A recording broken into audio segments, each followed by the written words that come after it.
अस्सलाम वालेकुम नाज़रीन, आप देख रहे हैं प्रोग्राम तलाश विद सुहेल भट्टी। आज प्रोग्राम में हम बात करेंगे कि मुस्लिम लीग नून के कायद का 21 अक्टूबर को लाहौर पहुंचने का फैसला बरकरार है, लेकिन इस हकीकत के बावजूद लाहौर से लंदन की दौड़ें क्यों लग रही हैं। इसके साथ बात करेंगे कि मुस्लिम लीग नून ने मुतालबा किया है कि 5 शख्सियात को कैफरे किरदार तक पहुंचाया जाए। बसूरत दीगर पाकिस्तान आगे नहीं बढ़ सकता। अगर इन 5 अहम तरीन शख्सियात को कैफरे किरदार तक पहुंचाना है तो इसके आने वाले दिनों में पोलिटिकल क्या कॉन्सिक्वेंसेस हो सकते हैं। इसके साथ बात करेंगे कि नैब के सैकड़ों मुकदमात खुलने के बाद एक मरतबा फिर इंतखाब से कबल एहतसाब का नारा गूंज रहा है। क्या इस मरतबा ये जो एहतसाब का अमल है अपने मंतकी इंजाम तक पहुंच पाएगा? और उसके साथ आपको बताएंगे कि 11 माह गुजरने के बावजूद सीपेक से मुतलका जेसीसी कमेटी के मिनट्स पर चीन और पाकिस्तान के मबैन दस्तखत क्यों नहीं हो पा रहे। तो स्टूडियो में हमें ज्वाइन कर रहे हैं सीनियर तज्ज़ियेकार असदुल्ला खान साहब और तनाउल्लाह खान, सीनियर तज्ज़ियेकार, सीनियर सहाफ़ी हैं। और इसके साथ हमें स्काइप पर ज्वाइन करेंगे माहिर मौशियात मिर्ज़ा इख्तियार बेग साहब। आप सबका बहुत शुक्रिया। असदुल्ला साहब, मैं आपसे बात करना चाहूँगा सबसे पहले, थोड़ा सा पॉलिटिकल कनेक्टिविटी करेंगे इकोनॉमिक सिचुएशन के साथ। हर रोज़ इस बात पर बहस होती रही कि नून लीग के कायद 21 अक्टूबर को नहीं आएंगे। जिस तरीके से उन्होंने बयानबाजी का सिलसिला शुरू किया है और अचानक दौड़ लगाई, शहबाज शरीफ साहब ने लाहौर से लंदन की तरफ वापस किसी अहम शख्सियत का पैगाम लेके गए, लेकिन कल कहा गया कि नहीं, नवाज शरीफ 21 अक्टूबर को लाहौर पहुंचेंगे। जो ओवरऑल सिनेरियो बना हुआ है और नून लीग के मुख्तलिफ रहनुमाओं का लब व लहजा और एतमाद है, क्या आप उस लिहाज से पूरे एतमाद हैं कि 21 अक्टूबर को वो लाहौर पहुंचेंगे? देखिए, नवाज शरीफ साहब ने कल जो मीटिंग की है, एक हाई प्रोफाइल मीटिंग, उसमें यह तो तय हुआ है कि 21 अक्टूबर को नवाज शरीफ साहब वापस आ रहे हैं, लेकिन यह तय नहीं हुआ कि इस मंसूबे में रद्दोबदल नहीं हो सकता या दोबारा इस नौयत की कोई और मीटिंग नहीं हो सकती। तो मेरा यह ख्याल है कि अभी बहुत वक्त बाकी है इस 21 अक्टूबर में। आप देखिए, कुछ दिन पहले एक मीटिंग हुई थी, उसके बाद हमें बताया गया उस मुलाकात के बाद, और वो मीटिंग, उसमें बहुत सारे ऑप्शंस पर बहुत बारीक बीनी से डिस्कशन की गई और फिर हमें बताया गया, शहबाज शरीफ साहब ने बताया कि 21 अक्टूबर को नवाज शरीफ साहब वापस आ रहे हैं। अगर ये 2 हफ्ते पहले, 3 हफ्ते पहले तय हो गया था और अनाउंस भी हो गया था, तो फिर कल की मीटिंग में ये डिस्कशन क्यों हुई है कि 21 अक्टूबर को वापस आना चाहिए या नहीं आना चाहिए। इसका मतलब है कि अपने ही किए गए फैसले पर नजरसानी की गुंजाइश ना सिर्फ मौजूद है, बल्कि उस पर दोबारा गुफ्तगू और बहस हो रही है जब कोई नई डेवलपमेंट होती है। क्योंकि पहले जब आजम तारड़ साहब ने और अमजद परवेज साहब ने जाके ब्रीफिंग दी थी वहां पर, तो सिर्फ ये बताया था कि जो आपके पुराने केसेस हैं, उन पुराने केसेस को इस तरह से हम अदालतों में परसू करेंगे, इस तरह से दरखास्तें डालेंगे और ऐसे हमने हिकमत अमली बनाई है, आप वापस आएंगे तो इंशाल्लाह आपको जेल नहीं जाना पड़ेगा। लेकिन अब कल की जो मीटिंग है उसमें एक और डेवलपमेंट शामिल हो चुकी है कि सुप्रीम कोर्ट का फैसला आ चुका हुआ है और नैब के केसेस खुल रहे हैं। आज के अखबार में भी खबरें लगी हुई है कि 80 केसेस जो है वो एहतसाब अदालत को भेज दिए गए हैं। तो मेरे ख्याल में अभी ये 21 अक्टूबर तक मुसलसल इस बात पर गौर होता रहेगा कि उनको इस 21 अक्टूबर को वापस आना या नहीं आना। लेकिन मेरी मालूमात के मुताबिक ये ज़रूर है कि कल ये जब डिस्कशन हो रही थी तो पार्टी के 1-2 रहनुमाओं ने बहुत संजीदगी के साथ नवाज शरीफ साहब से कहा है कि आप जीरो रिस्क अगर इंतजार करते रहे तो पार्टी को नाकाबिले तलाफी नुकसान पहुंचता रहेगा। और नवाज शरीफ साहब से यह भी कहा गया है कि आप अगर वापस नहीं आते 21 अक्टूबर को तो पार्टी को आप खत्म समझें, वह पार्टी को जो है वो बहुत ज्यादा नुकसान पहुंचेगा। इसलिए इसको बार बार तारीखें तब्दील करके अपना मजाक मत बनवाएं और पार्टी का मजाक मत बनवाएं। तो मेरा ख्याल है कि अभी तक तो बहरहाल ये है कि 21 अक्टूबर की तारीख पर वो कायम है, लेकिन इसमें कोई तब्दीली नहीं हो सकती। मेरा ख्याल है इसकी गारंटी खुद नून लीग भी नहीं दे सकती। बिल्कुल, वो गारंटी वो भी नहीं दे सकती। वैसे भी इलाज मुआवजे के नाम पर गए थे और अगर डॉक्टरों ने इजाजत दे दी है और उसमें अगर डॉक्टरों ने कोई तारीख मेंशन नहीं की तो नवाज शरीफ साहब को किसी भी वक्त 21 अक्टूबर से पहले भी आना चाहे तो उनका अपना वतन है, उनको वापस आ जाना चाहिए। मिर्जा इख्तियार बेग साहब, आपसे जानना चाहूंगा, सियासी सूरत हाल तो अपनी जगह के ऊपर, लेकिन जो माशी सूरत हाल है वो बहुत बदतरीन हो चुकी है। अब आलमी इदारे भी मुसलसल हमें कह रहे हैं कि मिसाक जमहूरियत का लेबल नहीं चलेगा, तगड़ी इस्लाहात चाहिए। 5 शोबों में आपने बड़ी इस्लाहात करनी है, लेकिन बड़ी इस्लाहात उस वक्त होंगी जब सियासी इस्तेहकाम होगा। और आप क्या देखते हैं कि सियासी इस्तेहकाम कब होगा और आपकी जो बिजनेस कम्युनिटी है वो इसके अंदर कब रोल प्ले कर पाएगी? निगरान सेटअप के दौरान भी आपको अपना इफेक्टिव रोल प्ले कर सकते हैं? जी, आपने बड़ा अच्छा सवाल किया। अभी 5 मिनट पहले मैं गवर्नर हाउस से आया हूँ। Federal commerce minister Gohar Ejaz साहब की गवर्नर साहब के साथ और उनके साथ वफाकी सेक्रेटरीज थे, कराची के टॉप के बिजनेसमैन और एक्सपोर्टर्स की मीटिंग हुई थी और ये 2 घंटे की तकरीबन मीटिंग थी, जिसमें हमने अपने मसाइल बतलाए उनको कि जी आप ज्यादा तो कुछ नहीं कर सकते, लेकिन हमारे सेल टैक्स के रिफंड रोके हुए हैं। जी 24% हम उनके ऊपर मार्कअप बैंकों को पे कर रहे हैं जो अफोर्ड नहीं कर सकते। DLTL के अप्रूव केसेस हैं 1-1 साल से। पहले जाने वाली गवर्नमेंट ने आखिर में वादा किया था हमें दे के जाएंगे, लेकिन अब आप आ गए हैं, खुदारा ये छोटे एक्सपोर्टर पिस गए हैं, उन्होंने अपनी शिफ्टें बंद कर दी हैं, गैस नहीं है, ये सब बातें हुई है। जी और एक्सपोर्ट बढ़ाने के लिए उन्होंने बात की, तो हमने कहा कि आप ये इरिटेंट्स तो दूर करें। Governor state bank Jameel Khan साहब भी उनके साथ थे, उन्होंने बड़ी अच्छी बातें कही। उन्होंने कहा कि जी हमने शिपिंग कंपनियों के, एयरलाइन के जो हमने फ्रेट की मद में पे करने थे वो सब पे कर दिए। ठीक हमने दिसंबर 2022 तक डिविडेंड जो 80-84 कंपनियों के थे, बाहर की कंपनियां थी, वो बाहर ले जाने की इजाजत उनको दे दी और पैसे ट्रांसफर भी कर दिए। तो इससे बड़ा अच्छा कॉन्फिडेंस आया है। हमने इंपोर्ट भी अलाउ कर रहे हैं अब रॉ मटेरियल की, ताकि एक्सपोर्ट्स गुड्स बनाने में सनतों को तकलीफ नहीं हो। तो एक बड़ा तफसीली बातचीत ठीक हुई है। लेकिन आज एक वर्ल्ड बैंक की रिपोर्ट आई है, जी जो उनके डायरेक्टर हैं नाजी साहब, नाजी बेनिसन, जी उन्होंने पाकिस्तान में जो कोर प्रॉब्लम है वो उन्होंने उसमें हाईलाइट करी है। और उन्होंने कहा कि आप ये बात ना करें कि चार्टर ऑफ डेमोक्रेसी साइन कर लेते हैं, कर लेते हैं, कर लेते हैं। चार्टर ऑफ डेमोक्रेसी में तो 10-15 साल के लिए आपको इत्तेफाक करना पड़ेगा माशी इकदामात पे, वो आप लोग नहीं कर सकते। आप में आपस में इतनी मुफाहमत नहीं है, हर पार्टी जी का अपना एजेंडा है, हर एक पार्टी का अपना मंशूर है। लेकिन उन्होंने कहा आप 5 चीजों पे एक दूसरे से इत्तेफाक करा लें जी तो आपके मुल्क के लिए और आपकी मईशत के लिए बहुत बेहतर होगा। तो सर पहला आपको क्या उन्होंने लगता ये है इन कहा 5 कि चीजों जी पर कब तक इत्तेफाक हो सकता है? क्या निगरान सेटअप में ही इत्तेफाक हो जाना चाहिए, या हमें इंतजार करना चाहिए, इलेक्शन होगा उसके बाद नया सेटअप बनेगा और उस वक्त तक अवाम इसी तरह मुआशी दलदल में धंसते जाएंगे? नहीं, देखिए ये बड़ा अच्छा मौका है कि केयर टेकर सेटअप जो है, निगरान कैबिनेट जो है, ये फ्लोट करे उन 5 सेक्टर को। वो मैं आपसे बाद में तफसील से बात करूंगा। जी और तमाम सियासी जमातों से वो मिले, क्योंकि ये न्यूट्रल है। ठीक ये अगर कोई प्रपोजल दे रही है सियासी जमातों को मुल्की मफाद में, तो इन्होंने वोट नहीं लेने। ये जी अच्छी बात की है न्यूट्रल वाली आपने। एग्जैक्टली लिहाजा ये उनसे बात करें। उन्होंने कहा है कि ड्यूटी और सेल टैक्स पे जो एग्जम्पशन है वो खत्म करे जाए और मुजर अशिया पे एक्साइज ड्यूटी बढ़ाई जाए। आपने डायरेक्ट टैक्सेस के बजाय इनडायरेक्ट टैक्सेस भर दिए, ठीक वो गलत है दुनिया का निजाम। वो वेगरस एंड नाकाबिल इख्तियार कबूल बेग साहब, निजाम है। इख्तियार बेग साहब, मैं आपसे आता हूं इस तरफ दोबारा सवाल करता हूं। सनाउल्लाह साहब मौजूद है हमारे साथ, इनसे जानना चाहूंगा। सनाउल्लाह साहब, मुआशियत और सूरत हाल के हवाले से भी आपसे सवाल करूंगा, लेकिन पहले मैं ये ज़रा जानना चाहूँगा, वज़ीर इत्तलात कहते हैं कि नवाज साहब वतन वापस आएँ, कानून और आइन के मुताबिक उनके साथ सलूक होगा। नून लीग के करीबी सर्कल्स में आप राब्ते में रहते हैं, हिचकिचाहट का शिकार क्यों है नवाज शरीफ या नून लीग की सीनियर क़यादत पाकिस्तान आने में? वो फैसला करते हैं, फिर बहुत से सवालात उठते हैं, कोई कंसर्न है उनको? अब तो लगता है कि सारा सेटअप उनके फेवरेबल है, उनकी चॉइस के मुताबिक लोग निगरान कैबिनेट में भी आ गए, तो कंसर्न क्या है उनको? कोई क्या मुमकिन खतरा है उनको आने में?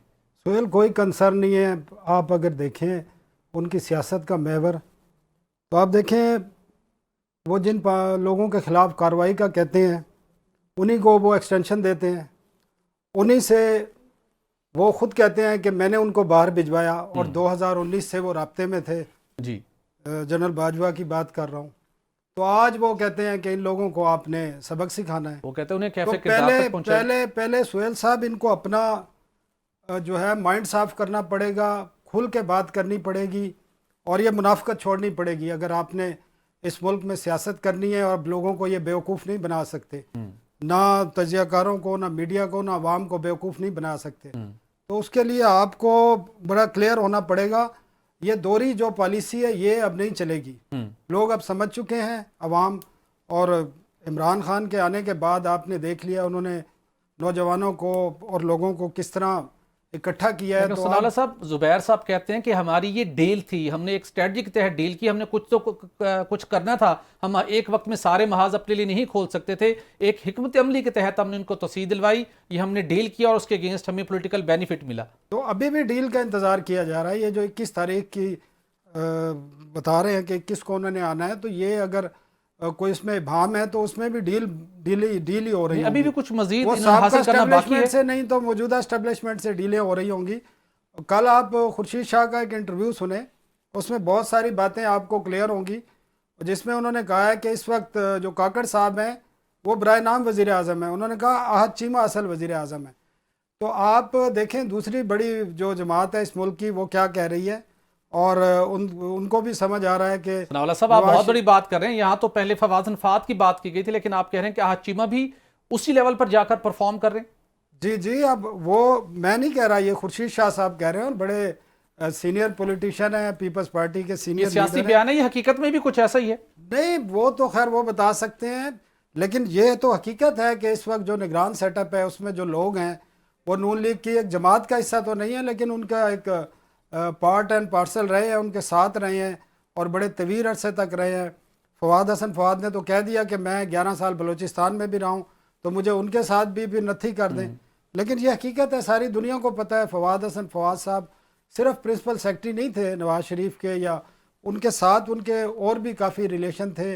मतलब है जिस तरह आप देख लें आज़म खान जो काम करते थे इमरान खान के लिए, वही फवाद हसन फवाद करते थे। तो ये ताल्लुक फिर इससे ज़्यादा साजगार माहौल तो नून लीग को मिल नहीं सकता। कोई एक लम्हा ज़ाया किए बगैर नवाज साहब को वापस आ जाना चाहिए। जी आएंगे, क्योंकि अगर इलेक्शन होते हैं, जो अनाउंसमेंट हो गई है, तो नून लीग के लिए ये लाजमी है कि नवाज शरीफ वतन आए और 21 अक्टूबर तक आए, या उससे पहले आए या 21 अक्टूबर के बाद आएंगे, तो फिर नून लीग के लिए हालात इतने साजगार नहीं होंगे। उनको बहुत पहले आना पड़ेगा, और उनको ये भी बता दिया गया है कि उनको बाज़ चीज़ें जो हैं वो कानून के सामने सरेंडर करना पड़ेगा। लेकिन अब वो कुछ गारंटीज मांग रहे हैं, वो गारंटीज उनको मिल गई तो वो आ जाएंगे। चलिए देखते हैं, कानून के सामने सरेंडर करते हैं तो फिर एक आध दिन जेल भी जाएंगे या हिफाजती जमानत मिल जाएगी। आपसे असल जानना चाहूँगा, जो नून लीग का एक मुतालबा है, नवाज शरीफ साहब भी बड़े दो टोक अंदाज में मुतालबा कर रहे हैं, 5 बड़े, जिसमें साबिक आर्मी चीफ हैं, साबिक DGI हैं, सुप्रीम कोर्ट ऑफ पाकिस्तान के जजेस हैं, वो कहते हैं कि इनको पहले कैफे किरदार तक पहुंचाए, इनके खिलाफ कार्रवाई की जाए, फिर पाकिस्तान आगे बढ़ेगा और तरक्की का सफर 2017 से फिर दोबारा शुरू होगा। अगर वो अपने इस मुतालबे पर डटे रहते हैं तो इसकी क्या अमली तौर पर ये सब कुछ मुमकिन है? अगर मुमकिन है तो इसकी सियासी क्या कीमत दोबारा चुकाना पड़ सकती है नून लीग को? देखिए, नवाज शरीफ साहब जो हैं, उन्होंने 3-4 दिन पहले जब ये बयान दिया था अपने कारकुनों से खिताब करते हुए कि 2 जर्नैल और 4 जज जो हैं, जब तक इनको कैफे किरदार तक नहीं पहुंचाया जाएगा मुल्क के मसाइल हल नहीं हो सकते, मुल्क तरक्की नहीं कर सकता। ये अगर तो वैसे तो आप देखें तो नवाज शरीफ साहब का एक पैटर्न रहा है। 2006 में वो पाकिस्तान आना चाहते थे, तो उन्होंने पाकिस्तान आने से पहले कहा था कि जी मैं कारगिल कमीशन बनाऊंगा। फिर वो जब आए 2013 में वजारत उज़्मा उनको मिली, तो उन्होंने आते ही कहा कि जनरल मुशर्रफ में मैं आर्टिकल 6 लगाऊंगा। फिर वो लगा या नहीं लगा, उसके बाद जनरल मुशर्रफ साहब का क्या हुआ वो तो हमें सबको मालूम है। तो नवाज शरीफ साहब की एक तो ये हिस्ट्री है। दूसरी बात यह है कि जब ये नवाज शरीफ साहब ने 3-4 दिन पहले बयान दिया है, उसके बाद एक तशवीश की लहर दौड़ गई नून लीग के एक हल्के में भी, और वो तशवीश की लहर दौड़ाई भी गई। तो जब वो दौड़ गई तो फिर दौड़ते हुए शहबाज शरीफ साहब भी लंदन पहुंचे हैं। अब मेरी मालूमात के मुताबिक कल जो मीटिंग हुई है उसमें इस पर बहुत तफसील से बात की गई है कि इस बयानिए को तर्क कर देना चाहिए या ये बयानिया लेकर चलना है। नवाज शरीफ साहब और उनके हामी ये समझते हैं कि अगर इस बयानिए के बगैर वापस पाकिस्तान जाना है तो फिर ना ही जाएं तो बेहतर है, और वो समझते हैं कि पाकिस्तान जाकर इसी बयानिए के तहत थोड़ी सी स्पेस बनाई जा सकती है, इसके अलावा स्पेस भी नहीं बनाई जा सकती। हालात पाकिस्तान में सियासी हालात इस नौयत के हैं। लेकिन दूसरी तरफ उनको समझाने वालों का ख्याल है कि अगर आप इस बयानिए के साथ जाएंगे तो फिर थोड़ी बहुत जो गुंजाइश आपके लिए हालात और माहौल ने पैदा की है उसमें आपके लिए सख्ती पैदा हो जाएगी। लेकिन मेरा ख्याल है नवाज शरीफ साहब ने जितने प्लेयर्स को इन्वॉल्व किया है इस सारे मामले में, शायद वो उस तरफ से बड़ा कॉन्फिडेंट हैं और वो समझते हैं कि नहीं, वो अब उनका जो है वो मजबूत है, उनका ठिया मजबूत है। और उस तरफ जिस नहज पर पहुंच चुका है, हम मजीद नफरत, तफरीक और इंतशार की सियासत के मुतहम्मिल नहीं हो सकते। अगर सिर्फ बयानिया बनाने की हद तक बात है तो फिर तो ये बड़ा खतरनाक स्टेटमेंट है। इससे सिर्फ बयानिया नहीं बनेगा, लोगों के दिलों में फिर मजीद दरारें आएंगी शख्सियात से मुतल्लिक, इदारों से मुतल्लिक। तो क्या ये ज़रूरी नहीं है कि इस मौके के ऊपर तमाम बड़ा दिल करके ग्रैंड नेशनल डायलॉग कर लें मुल्क आगे कैसे चलना है उसकी सिमत तय कर लें और पिछले जो भी मामला थे उनको तय करके once for all wind up कर दें? देखिए सोहेल साहब, जो भी तय होना ना वो तो इलेक्शन के बाद होना है। पहले तो सबको ये फिक्र दामनगीर है कि इलेक्शन लड़ना कैसे है और किस बयानी पे लड़ना। आप देखें ना, जितने बयानियां अब तक बनाने की कोशिश की गई है नून लीग की तरफ से, वो सारे बयानियां पिट गए।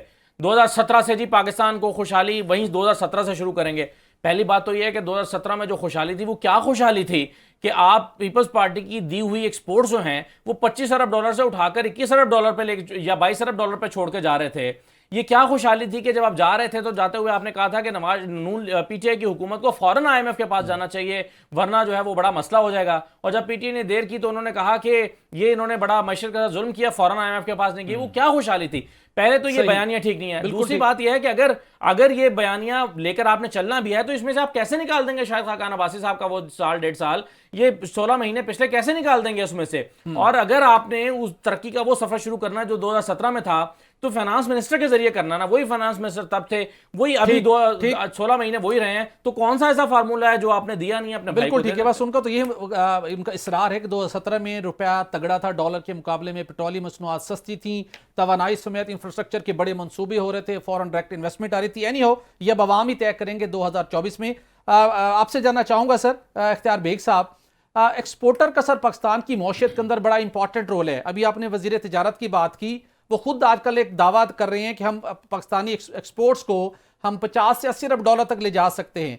लेकिन मसला ये है कि बहुत से एक्सपोर्टर्स को हुकूमत को ये शिकायत रहती है कि जिस पॉलिसी के तहत उनको इंसेंटिव मिलता है, हाली सब्सिडाइज बिजली मिलती है, गैस मिलती है, दीगर सहूलियात मिलती हैं, लेकिन जब मसनूआत एक्सपोर्ट हो जाती हैं तो जो मतलूबा रकम है, ये फॉरेन एक्सचेंज है, वो पाकिस्तान लाने में तखीर की जाती है, कुछ रकम को बाहर पार कर लिया जाता है और इस लेवल पर बड़ी अनॉमलीज हैं। आप किस हद तक इससे इत्तफाक करते हैं? देखिए, ये सवाल भी आज गवर्नर स्टेट बैंक से उठाया था और मैं आपको यकीन दिलाता हूं कि जो एक्सपोर्टर्स की पीरियड है जिसमें पैसे उन्हें लाने होते हैं 180 डेज का, आज गवर्नर स्टेट बैंक ने कहा है कि हैवी पेमेंट्स बाहर के एक्सपोर्ट्स की आएंगे, क्योंकि ना लाने के माने तो उनको नुकसान है। अब तो डॉलर जो है वो कम हो रहा है, तो अगर कोई होल्ड करता नहीं लाता है तो वो अपना नुकसान कर रहा है, उसको कम रियलाइजेशन मिल रही है।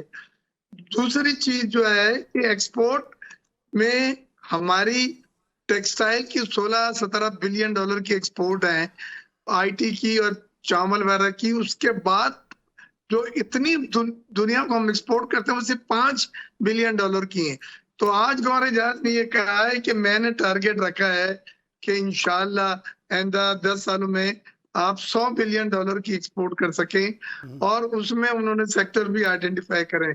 मैं यहाँ पे आपको हवाला दूंगा स्पेशल इन्वेस्टमेंट फैसिलिटेशन काउंसिल का, जो जाते जाते हुए पीडीएम की हुकूमत बना के गई है, जिसको कानूनी तमाम कवर फराम किए गए हैं, और वो लेजिस्लेटिव तौर पे निहायत मजबूत और बोनीफाइड बॉडी है। उसने 4 सेक्टर आइडेंटिफाई करे हैं। वो 4 सेक्टर हमारी जान है, वो 4 सेक्टर हमारा मुस्तकबिल है, वो 4 सेक्टर हमें बचाएंगे। एक इन्होंने कहा है कि जी आईटी, दूसरा उन्होंने कहा मिनरल और माइनिंग, तीसरा ज़राअत का सेक्टर जो निगलेक्ट किया गया था, और चौथा डिफेंस प्रोडक्शन का, कि इसमें हमने रिवाइव भी करना है, एक्सपोर्ट्स भी इसी को करना है, और बाहर की इन्वेस्टमेंट भी इसी में लानी। वो बात भी सही है कि गल्फ ममालिक बिलखुसूस सऊदी अरेबिया और यूएई फूड सिक्योरिटी पाकिस्तान से चाहते हैं, और वो उसके लिए 25-25 बिलियन डॉलर की जमीनें लेके छोटे डैम बना के सरमायाकारी करने को तैयार है, बशर्ते वो उगाई हुई अशिया उनके ममालिक को एक्सपोर्ट की जाए, क्योंकि वो कोई सूडान से मंगा रहा है, एनिमल फूड है, जानवरों का दाना है, हाई प्रोटीन। तो इन 4 शुबों पे आपको किस हद तक सर अमल होता दिखाई दे रहा है? कोई इसके ऊपर कोई लाइन ऑफ एक्शन ली गई है अब तक?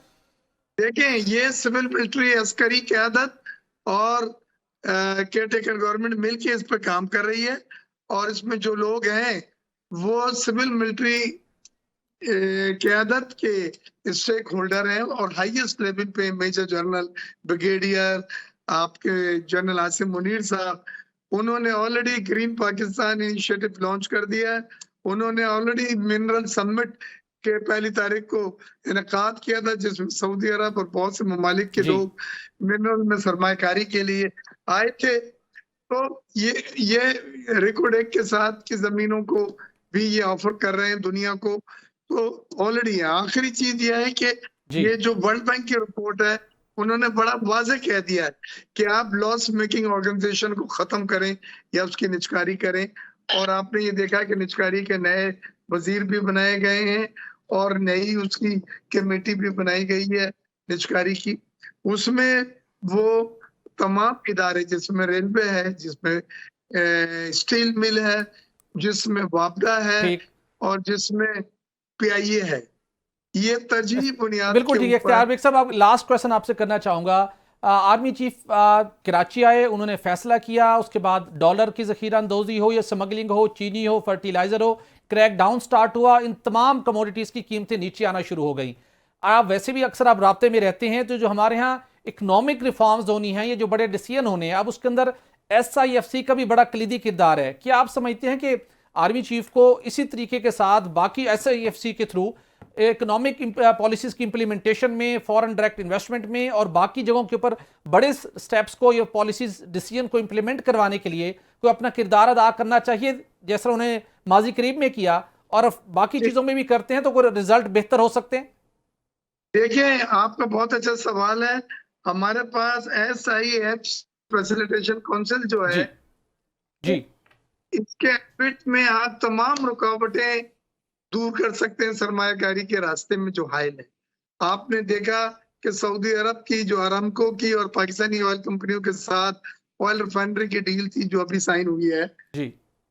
और प्रिंसिपली एग्री हुई है, उसमें बहुत रुकावटें थी। उसमें पॉलिसी में अमेंडमेंट्स करने थे, रिफॉर्म्स करनी थी, वो तमाम लेजिस्लेटिव चेंजेस करके ठीक। उन्होंने MOU साइन करा है। बिल्कुल ये ठीक, बिल्कुल SIFC ठीक। ने करा है। इख्तियार बेग साहब, आपका बहुत ऐसा ही- शुक्रिया, आपने ज्वाइन किया। सनाउल्लाह साहब, मैं आपसे जानना चाहूँगा, पॉलिटिकल डिबेट अपनी जगह के ऊपर, हमारी अब जो मुआशी सूरत हाल है वो बराह रास्त हमारे सियासी मामलात पर भी असरअंदाज हो रही है।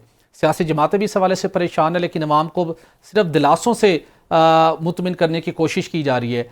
3-4 वजारतें, वजारत सनत व पैदावार, वजारत तिजारत, वजारत ख़जाना भी ऐड कर लें और साथ वजारत तवानाई, इनकी कारकर्दगी को आप किस निगाह से देखते हैं? यहाँ पे हम देखते हैं कि जो मतलूबा पॉलिसी मेकिंग होनी चाहिए थी, जो डिसीजन मेकिंग होनी चाहिए थी, जो रेलेवेंट एक्सपर्ट होने चाहिए थे, वो बिल्कुल लैग करते हैं। ऐसे फरसूदा सिस्टम के साथ जो हमने बड़ी तब्दीलियाँ लानी है अपने मुआशी ढांचे में, ये 4 वजारतें ये ऐसी बड़ी तब्दीलियाँ लाने की कैपेबल हैं?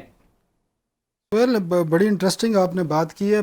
सिर्फ मैं इसमें एक फ़िक्रा आपको दोहराऊंगा जो वर्ल्ड बैंक ने कल कंट्री डायरेक्टर ने कहा है कि पाकिस्तान में जो इकानमी रिलेटेड जो डिसीजन होते हैं, पॉलिसियाँ होती हैं, वो हाईली इन्फ्लुएंस वेस्टेड इंटरेस्ट होते हैं, आपकी इस्टेब्लिशमेंट के, आपकी पॉलिटिशियन के, पॉलिटिकल पार्टीज़ के और आपके बिजनेस लीडर्स के। तो आप इससे अंदाज़ा कर लें कि ये जो 4 मिनिस्ट्री हैं, इनमें और जो ये 4 मिनिस्ट्रियाँ चलाई जाती हैं, आप खुद भी कवर करते हैं, ये वो लोग चलाते हैं जो पास के, जिसको DMG अफसरान कहते हैं शुरू से जी। और ये आपको पता है 47 से पहले ये ग्रुप गोरों ने बनाया था, जो अपने जो आप कह सकते हैं कि जो, क्योंकि यहाँ पर वो हुक्मरान थे, एक डिप्टी कमिश्नर और कमिश्नर बनाए थे, तो वही सिस्टम आज भी चल रहा है। दुनिया में ये सिस्टम चेंज हो चुका है। ये जो इस किस्म के शोबे हैं, इनके लिए एक्सपर्ट चलाए जाते हैं, उनको बिठाया जाता है, और यहाँ जो एक्सपर्ट आते हैं ये सिविल सर्विस के लोग उनको चलने ही नहीं देते, उनको जलील करते हैं और उनको भगा देते हैं और वो ज़्यादातर इस मुल्क से दौड़ जाते हैं। तो आप मुझे बताएं, जब आपका इकानमी, आपका पावर सेक्टर, आपका इकनॉमिक अफेयर, आपकी एनर्जी। साहब, इसका मेरी थोड़ी तौसीह कर दीजिएगा।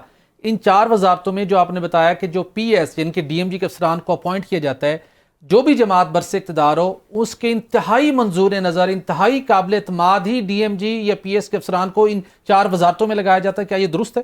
बिल्कुल इसी तरह है। ये नहीं होता, बल्कि वो कॉम्पिटेंसी नहीं देखते, लॉयल्टी देखते हैं। ये आपको पता है, जो भी सियासी जमात आई है उसको कॉम्पिटेंट ब्यूरोक्रेट नहीं चाहिए, लॉयल ब्यूरोक्रेट चाहिए। और लॉयल अब आपको पता है किस किस्म के होते हैं। लेकिन इसके साथ जो वजीर बनाए जाते हैं, चाहे निगरान में बनाए गए हैं, वो जो बिज़नेस कर रहे हैं, जो कारोबार इसी शोबे से कर रहे हैं, उनको लगाया जाता है। मतलब रज़ाक दाऊद साहब का आप देख लें, वो जो बिज़नेस कर रहे थे उसी में लगाया, और उनके वो उनका एक और दोनों वजारतें शुरू उन्होंने अपने पास रखी, सनअत व पैदावार की भी और तिजारत की मैं भी। आपको एक वाकया सुना देता हूँ। जी। वो एक इंडस्ट्री चला रहे थे, प्लास्टिक इंडस्ट्री की, उनकी सबसे बड़ी इंडस्ट्री है, और वो चाइना से और थाईलैंड से और वहाँ से वो आपकी इंडस्ट्री, प्लास्टिक इंडस्ट्री जिसमें शूज़ हैं, दूसरी वो मटेरियल इंपोर्ट होता था सस्ते दामों।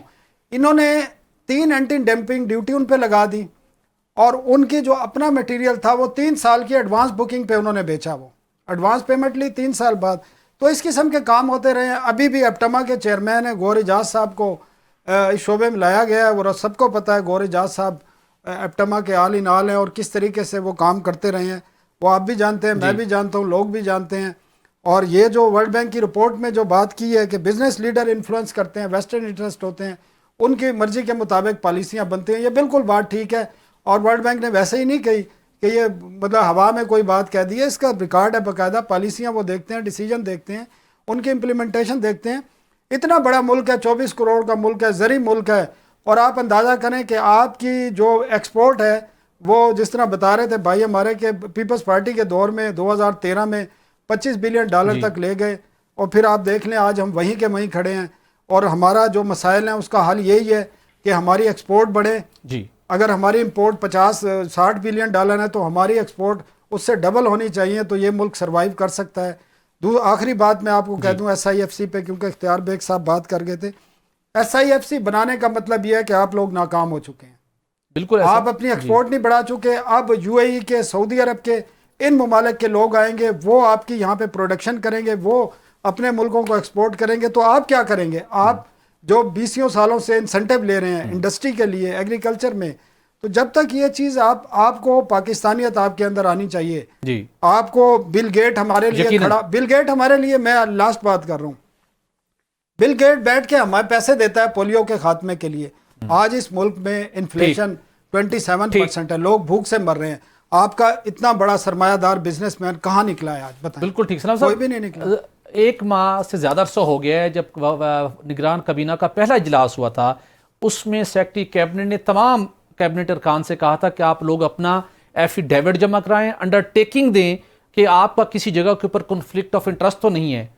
1 माह से ज़्यादा गुजर गए, मेरे इल्म के मुताबिक अभी तक कोई ऐसे अंडरटेकिंग और एसेस डिक्लेरेशन होनी तो नहीं हुई। आपके नॉलेज में है कोई ऐसा अंडरटेकिंग, एफिडेविट या ऐसी डिक्लेरेशन हुई है? नहीं, कुछ नहीं हुआ। ऐसे डिक्लेरेशन कुछ हो गए हैं कुछ लोगों के, क्योंकि वो एक तरीकाकार भी है, लेकिन ऐसे डिक्लेरेशन उनके वही हैं जो उन्होंने अपने उसमें डाले हुए हैं, FBR को जो दिए हुए हैं वही के वही। लेकिन कॉन्फ्लिक्ट ऑफ इंटरेस्ट की अंडरटेकिंग दी गई है? कॉन्फ्लिक्ट ऑफ इंटरेस्ट की कोई अंडरटेकिंग नहीं आई, और कॉन्फ्लिक्ट ऑफ इंटरेस्ट तो वाज़े तौर पे आपको नज़र आ रहा है, कई चीज़ों में आप देख सकते हैं, उसमें कुछ भी नहीं है। गौहर एजाज का देख लें, बाकी लोगों का देख लें, और ज़्यादातर लोग इंडस्ट्री से उठाए हैं, उसी शोबे से उठाए गए हैं।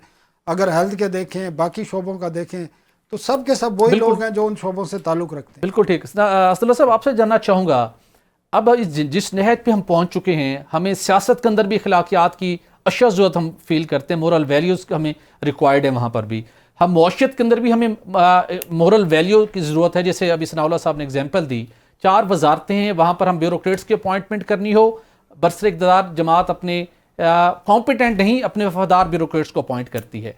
उसके बाद जो सेटअप में आते हैं उनको कन्फ्लिक्ट ऑफ इंटरेस्ट है, वही बैठ कर उन पॉलिसीज़ को रन करते हैं।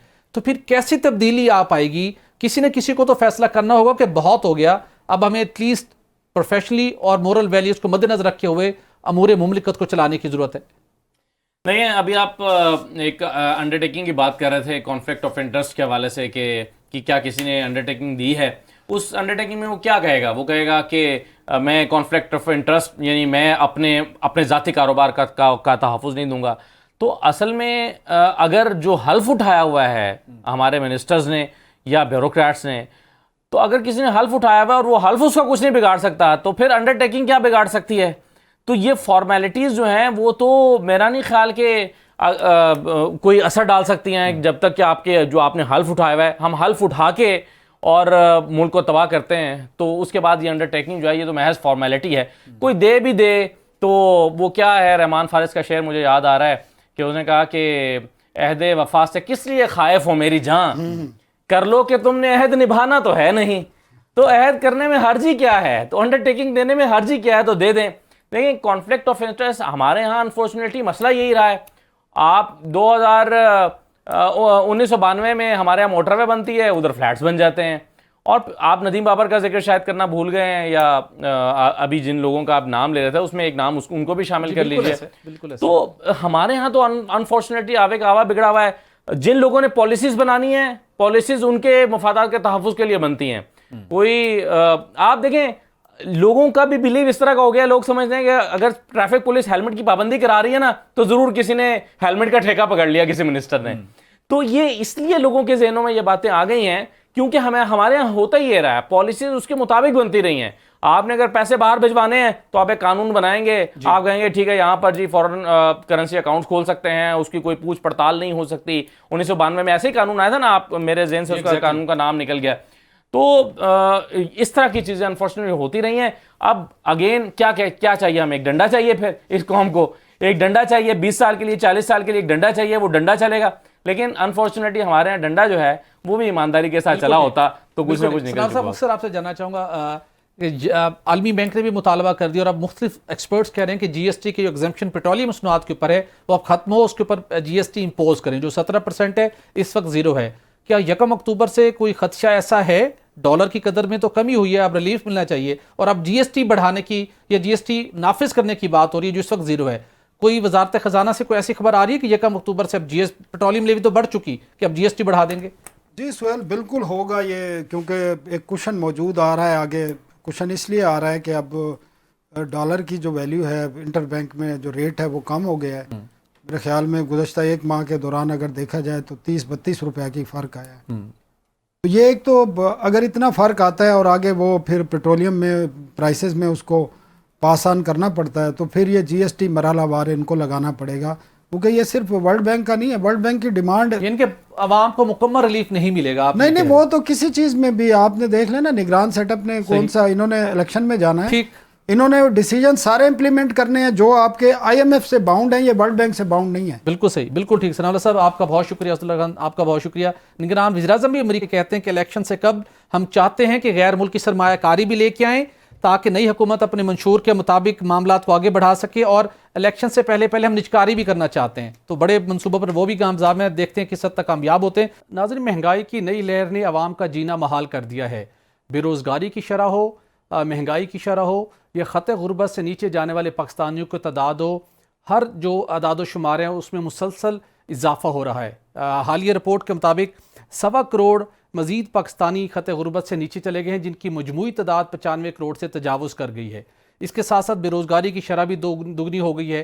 तो कहीं से भी कोई हौसला अफजा रिपोर्ट नहीं आ रही, अगरचे के कोशिशें ज़रूर जारी हैं, लेकिन ये कोशिशें कब समर आवर साबित होंगी, इस हवाले से बात करने के लिए हमें ज्वाइन कर रहे हैं माहिर मौशियात हारून शरीफ साहब। हारून साहब, आपका बहुत शुक्रिया। हारून साहब, जानना चाहूँगा, 16 माह के दौरान तो पीडीएम की हुकूमत ने जो कोशिशें की ज़रूर की, लेकिन उन्होंने कहा कि हमने सबसे बड़ी अचीवमेंट ये हासिल की है कि पाकिस्तान को दिवालिया नहीं होने दिया। IMF का प्रोग्राम हमने शॉर्ट टर्म के लिए हासिल कर लिया, लेकिन जो बाकी अदाद शुमार हैं जिसकी निशानदही आलमी मालियाती इदारे कर रहे हैं, बिलखुसूस आलमी बैंक ने जो लेटेस्ट रिपोर्ट जारी की है वो बहुत परेशान कुन है। जो निगरान हुकूमत है इनके पास अब कुछ चीज़ों को एग्जीक्यूट करने का कानून के अंदर मैंडेट मौजूद है, तो आप समझते हैं कि कोई राइट डायरेक्शन के अंदर इकनॉमिक पॉलिसीज़ बन रही हैं और हमारी जो सिमत है वो कुछ बेहतर होने जा रही है, वो जो मौशी सिमत है, या हमें इंतज़ार करना पड़ेगा, इलेक्शन होंगे, नई गवर्नमेंट आएगी मैंडेट के साथ, तो वही कुछ कंक्रीट स्टेप्स लेगी? जी बहुत शुक्रिया। देखें, ये इस वक्त जो सूरत हाल है वो यकीनन तशवीशनाक है।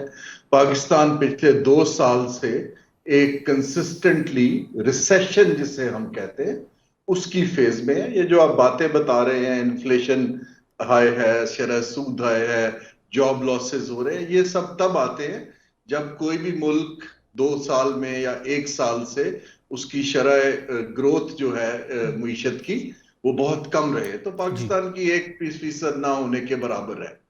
अब आइए आपके दूसरे हिस्से पे कि क्या हो रहा है और क्या किया जाना चाहिए।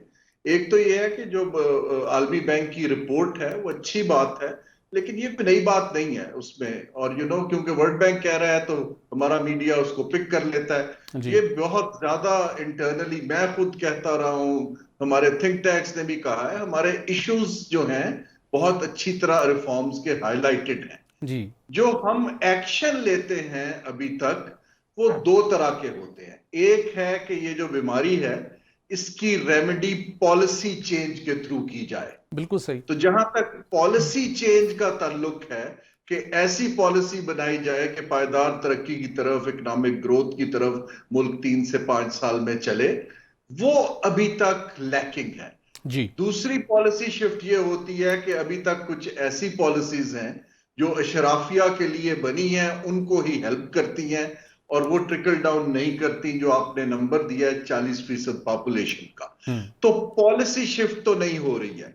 हाँ, एडमिनिस्ट्रेटिव जो हमारे स्टेप्स हैं जी कि हम चोरी रोक लें, कुछ डील्स कर लें, कुछ गवर्नेंस को बेहतर कर लें, उसकी तरफ जरूर कुछ सिम्प दिखाई दे रही है। राइट सर, मैं लेकिन इस बिजली चोरी की तरफ जो कार्रवाई है उसकी तरफ जरूर आऊंगा, लेकिन उससे पहले थोड़ा सा आपसे जानना चाहूंगा, इस वक्त पेट्रोलियम मसनूआत के ऊपर जीएसटी की शरह 0 है, बाकी टैक्सेस की वजह से भरमार है, लेकिन अब आलमी बैंक भी मुतालबा कर रहा है, और जब आलमी मालियाती मुतालबा करें तो हम ज्यादा रजिस्ट नहीं कर पाते चूंकि हमारे पास कोई फिस्कल स्पेस नहीं है। वो कह रहे हैं कि जीएसटी के एग्जेम्पशन खत्म करें, ड्यूटी के एग्जेम्पशन खत्म करें, ज़राअत के ऊपर टैक्स लगाएं, अमलाक के ऊपर टैक्स लगाएं। तो अगर आने वाले दिनों में पेट्रोलियम मसनूआत के ऊपर जीएसटी हमने लगाना शुरू कर दिया तो फिर पेट्रोल की कीमत में नीचे आने का तो हम तवक्को नहीं रख पाएंगे सर। देखिए, आलमी इदारे हमें कोई स्पेसिफिक जीएसटी चेंज करने को नहीं कहते हैं। आलमी इदारे कहते हैं कि आप लेवल प्लेइंग रखें और एग्जेम्पशंस को खत्म करें ताकि टैक्स की जो एक सिस्टम है वो सबके लिए यकसा हो। जिनको आपने हेल्प करना है उनको आप टारगेटेड सब्सिडी के थ्रू करें, ना कि आप टैक्स के सिस्टम में डिस्टॉर्शंस पैदा करें। तो ये यकीनन अगर जीएसटी आता है अपना फ्यूल के अंदर तो फ्यूल की कीमत उस परसेंटेज से ऊपर जाएगी, लेकिन आप लेवी को छोड़ सकते हैं या कल को कोई आप गरीब के लिए टारगेटेड सब्सिडी फ्यूल की डिजाइन कर लें, उसके ऊपर हमें कोई मना नहीं करेगा।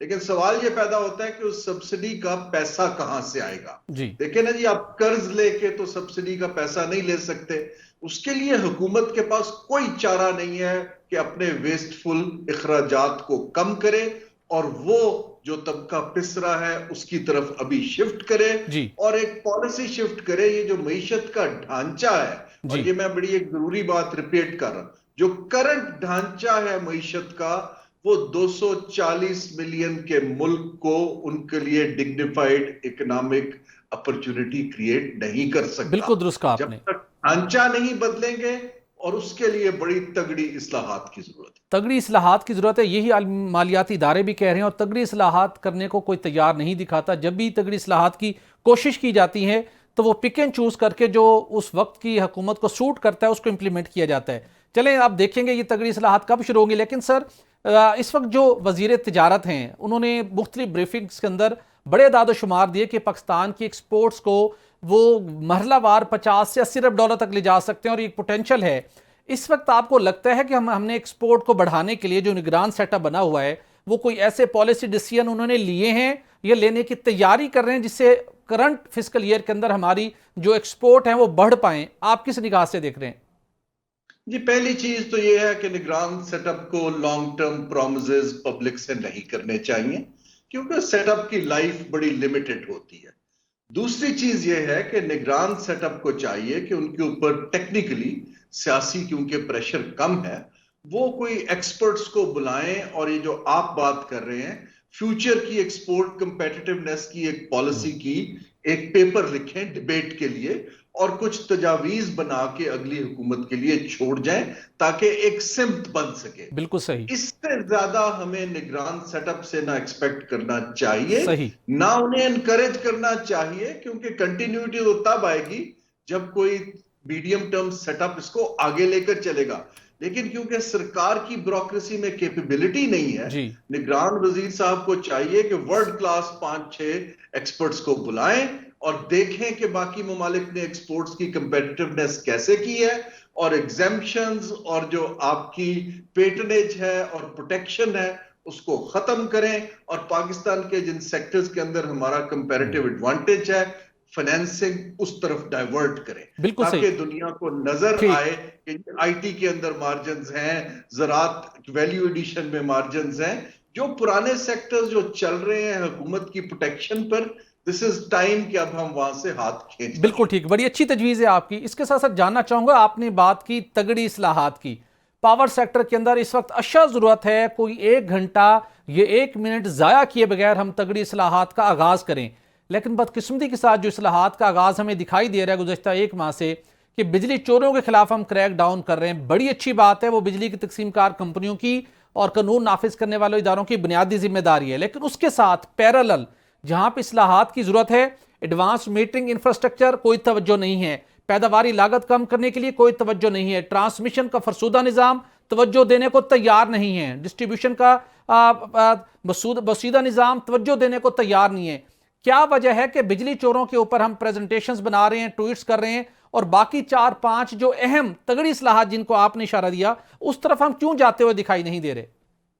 जी, आपने इन सारी चीजों में जो पर्क्स एंड प्रिविलेजेस में मुफ्त बिजली दी जाती है उसका वो जिक्र बहुत भी जरूरी नहीं है। किया। एग्जैक्टली देखिए ना, इस वक्त सर, कता कलामी की माजरत जो आपने पॉइंट आउट किया वो तय हो चुका है कि हमने वो खत्म नहीं करनी। प्राइम मिनिस्टर के सामने रिपोर्ट पेश की गई काबीना इजलास के दौरान, उन्होंने कहा ये मुफ्त बिजली खत्म नहीं करनी, हम पहले ही मुश्किल से 2-4 हैं, हमारे खिलाफ एहतजाज शुरू हो जाएंगे तो हम क्या करेंगे, तो इस चैप्टर को क्लोज कर दिया गया है। देखिए जी, बात यह है कि आप क्लोज करें, आप बेसिकली डिफर कर रहे हैं जी। अब जो मुल्क की माशी सूरत हाल है, ये मुश्किल फैसला किसी ना किसी को या बहालते मजबूरी या कोई विजन के तहत लेना पड़ेगा। देखिए ना, अब आप कब तक, जब आपका बजट का जो हमारा टैक्स की कलेक्शन है वो डे 1 पे आपकी सूद की पेमेंट में खत्म हो जाए, तो हमारे पास फिस्कल स्पेस कहां से आएगी? जब तक सस्ती बिजली नहीं बनाओगे, आपकी ये जो आप एक्सपोर्ट के ख्वाब देख रहे हैं, वो कॉस्ट ऑफ डूइंग बिजनेस कहां से कम होगी? देखिए ना, अब ये एक हकीकत है, इसको कोई नहीं मानता, डिनायल में है, वो एक अलहदा चीज है जी। तीसरी चीज, जब तक हम एनर्जी कंजर्वेशन का और तेल पे डिपेंडेंस नहीं कम करेंगे, तब तक हमारा ये तो डिपेंडेंस इंपोर्ट के ऊपर रहेगा, और जो रुपया सस्ता होगा डॉलर के अगेंस्ट, वो चीजें महंगी होती जाएंगी। अब इन चीजों के ऊपर फैसला कौन करेगा? ये हुकूमत को करना चाहिए। आप दुरुस्त फरमा रहे हैं कि रिफॉर्म के फैसले नहीं हो रहे हैं, कुछ पॉपुलिस्ट चीजें जो एडमिनिस्ट्रेटिव एक्शन से हो सकती हैं वो हमें दिखाई दे रही हैं। अब ये तो अब इन लोगों का फैसला है, लेकिन हम लोग जो देख रहे हैं, दोनों साइडों के ऊपर पैरेलल काम की जरूरत है और एक सिमत बनाने की जरूरत है जिसको कोई हुकूमत तब्दील ना करे, और उसके लिए ये जो SIFC है इसको इंश्योर करना चाहिए एज कस्टोडियन कि अब ये सिमत चेंज ना। बिल्कुल सही, SIFC की ये बड़ी भारी जिम्मेदारी है। सर, इसके साथ जानना चाहूंगा, 2013 में पूरी कौम को उम्मीद दिलाई गई कि जो पाकिस्तान की अब मुआशी तरक्की है, जो इकोनॉमिक टेक ऑफ है, उसका मरकज व महवर होगा CPEC। एफर्ट्स हुई, प्रोजेक्ट्स लगना शुरू हुए, जो असल प्रोजेक्ट्स लगना थे, दरमियान में हुकूमत तब्दील हुई, उनको धचका लगा, सब कुछ रुक गया। उसके बाद दोबारा उम्मीद दी गई कि CPEC अब दोबारा बहाल होगा, लेकिन 11 माह गुजरने के बावजूद लास्ट जो JCC मीटिंग हुई थी उसके अभी तक दोनों ममालिक चीन और पाकिस्तान उसके मिनट्स पर दस्तखत नहीं कर सके। रिसेंटली अमेरिकन एम्बेसडर हमें दिखाई दिए गवादर पोर्ट पर, उन्होंने एक ब्रीफिंग की। क्या आपको लगता है कि दोबारा खित्ते के अंदर इन्फ्लुएंस आ रहा है अमेरिका का और CPEC अपने उस ओरिजिनल पेस पकड़ते हुए दिखाई नहीं दे रहा? और अगर CPEC उस तरह से पिकअप नहीं करता तो जो हमारी पूरी प्रोजेक्शन थी इकोनॉमिक, क्या वो अचीव हो पाएंगी? देखिए जी, इसमें 3 चीजें हैं। पहली चीज तो ये है कि हमारे सियासतदानों से मैं बहुत मोदबाना दरखास्त करता हूं कि हर चीज को पॉलिटिकल पॉपुलिज्म में ओवर सेल ना किया करें। देखिए, CPEC एक अच्छा प्रोजेक्ट है कनेक्टिविटी का, लेकिन उसके असरात अवाम पर तब आएंगे जब वो प्राइवेट इन्वेस्टमेंट को अट्रैक्ट करना शुरू करेगा। उसके लिए काम पाकिस्तान ने करना है, चीन ने आके नहीं करना है। साजगार माहौल हमने बनाना है। ये जो हम गेम चेंजर कह के हर चीज को बेचना शुरू कर देते हैं, उससे एक फॉल्स एक्सपेक्टेशंस राइज होती हैं। अब आइए कि खित्ते में बाकी इंटरेस्ट अमेरिकनों का, देखिए अमेरिकन वगैरह प्रैक्टिकली इस खित्ते से अब पीछे हट गए हैं, लेकिन वो एंगेज्ड रहना चाहते हैं।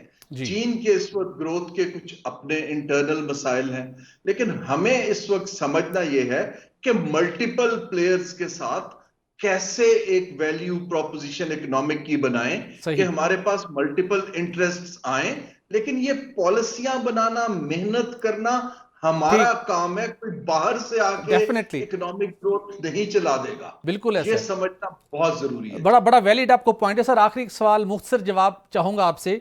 गुज़श्ता 15 सालों के दौरान आप क्या समझते हैं कि कौन सा वजीर खजाना या कौन सा ऐसा वजीर खजाना था जिसकी पॉलिसी, जिसके डिसीजन पाकिस्तान के लिए कदरे बेहतर साबित हुए?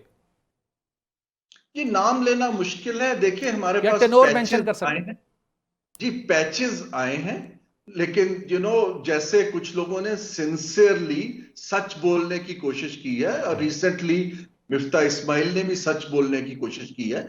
लेकिन मैं अर्ज ये करना चाह रहा हूं कि इस वक्त जो पाकिस्तान का गुज़श्ता 20-25 साल में कोई ऐसा पॉलिसी रिस्पॉन्स नहीं आ पाया कि हमारी मईशत की सिमत चेंज हो सके। बिल्कुल सही। हम अभी तक वही ढांचा, वही एक्सपोर्ट, वही 60% टेक्सटाइल, वही जीडीपी के अंदर 20% एग्रीकल्चर में फंसे हुए हैं।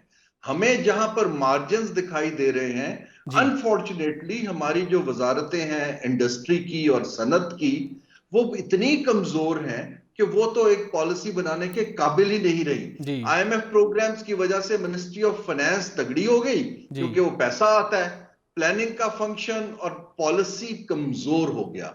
अब हमें सीक्वेंस करके, जो वर्ल्ड बैंक की भी रिफॉर्म्स हैं, ये नहीं है कि सारे काम ठीक, शुरू किए जा सकते हैं। बिल्कुल ठीक। आपको सीक्वेंस करके एक चीज को करके लोगों को अब एतबार दिलाना ठीक, है कि हम संजीदा हैं, बिल्कुल और ठीक। ये काम हमने खुद करना है और प्रोफेशनल्स ने करना है। ये कोई बाहर से आके कोई इदारा या हुकूमत हमारे लिए बिल्कुल नहीं ठीक, करेगी। बिल्कुल ठीक। ये काम हमें खुद करना है, बाहर से आकर कोई नहीं करेगा। हारून शरीफ साहब, आपका बहुत, आपने हमें अपना वक्त दिया। नाज़रीन, पाकिस्तान जिस मुआशी मंझधार में फंसा हुआ है उससे निकलने के लिए यकीनी तौर के ऊपर तगड़ी इस्लाहात ज़रूरत है, और उन तगड़ी इस्लाहात के लिए जो SIFC का किरदार है वो नागुज़ीर हो चुका है। लेकिन उसके साथ साथ इस मुआशी इस्तेहकाम को हासिल करने के लिए पाकिस्तान में सियासी इस्तेहकाम भी आना बहुत ज़रूरी है। नाज़रीन, इजाज़त दीजिए, प्रोग्राम का वक्त ख़त्म हो जाता है। अल्लाह हाफ़िज़।